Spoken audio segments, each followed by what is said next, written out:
I need a subject. It was Bastille Day this week. Friends, fire. No. World Cup. World Cup.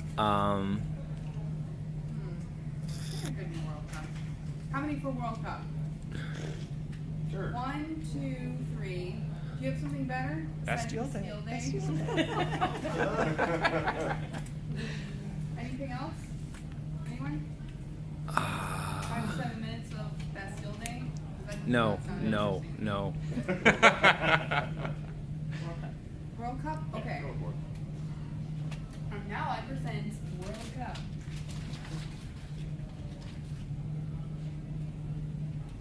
$90. That's how long I'm doing. Yes.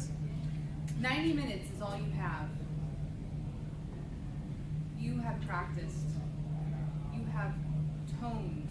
You have lifted weights. You have drilled. Now you have 90 minutes to perform. The entire world is watching. You get out onto the field and you look around. Stadium is packed. It's more people than you've ever seen before. They're all screaming and yelling. And they're calling your name. You get into position and the ball comes to you. You start dribbling down the field, you're running. The wind is in your hair, you feel happy, you feel excited. You got it. This is everything you practice. You know how to do this. You start going for the goal. You're running so fast, in fact, it's so hard. All of a sudden, there's a teammate in front of you, someone from the other team. He's got the opposite colors. You hate those colors. You stop. You hold it. Stop, you put your foot on the ball, and then you kick it to your teammate. And then they kick it somewhere else, and then it's gone. It's gone. And now you're waiting. You're waiting for the next time. Finally, it comes back to you. This happens for the next 90 minutes. You train for this, but when it comes to reality, you can't control it. The truth is, there's a million things that can go wrong once you get into performance. Now, you may never be a professional World Cup soccer player. Maybe you might. I'm not going to say that none of you can do that. You may still have a chance. World Cup's only in 4 years. You probably start training. But let's say you don't. Think about your life. It's a performance. You train. You go to Toastmasters. You give speeches. You get critiqued. You have a mentor. You get coached. But in the end, this is only the training. You have to go out and perform.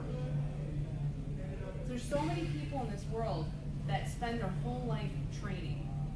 They never go out onto the stage and perform. And that is a very sad tragedy, because only in performance do you find out if you can really do it.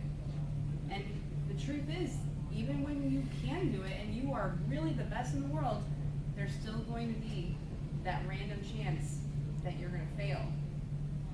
So how do you cope with that? When you get out there and you give it your best, and you trained, and you did everything you had, you gave it everything you had, and then you still fail. One of our members is having this situation right now. Because everything he does to get himself prepared is great, but at the end of the day, he can't control it. So you give it all your all, and then you have to trust luck, fate, the gods of whatever. So if we come to this and think, well, where do we go from here? Because we all are performing. We all have jobs, we all have families, we have hobbies, and we're all trying to perform. But there's still that chance of failure. So how do we define success? I think that's the problem. We need to redefine success. Success should be, I gave it my all, I did the best I could, and I can live with that. Whatever happens, happens. But I gave it my best. And watching those players in the last few days, especially the best of version of that last game, it was heartbreaking. It was heartbreaking. And I kept thinking, these people, they gave it their all, and yet they just kept failing over and over again. But they gave it their all, and they'll have that memory forever. The worst problem is if we practice, but we never get on stage. That's real failure. If we never get on stage. Bill is actually doing a lot of improv lately. And I can tell you, as an improv actor myself, it's terrifying. Because you can be in workshops, you can practice, you can read books, and that's all safe.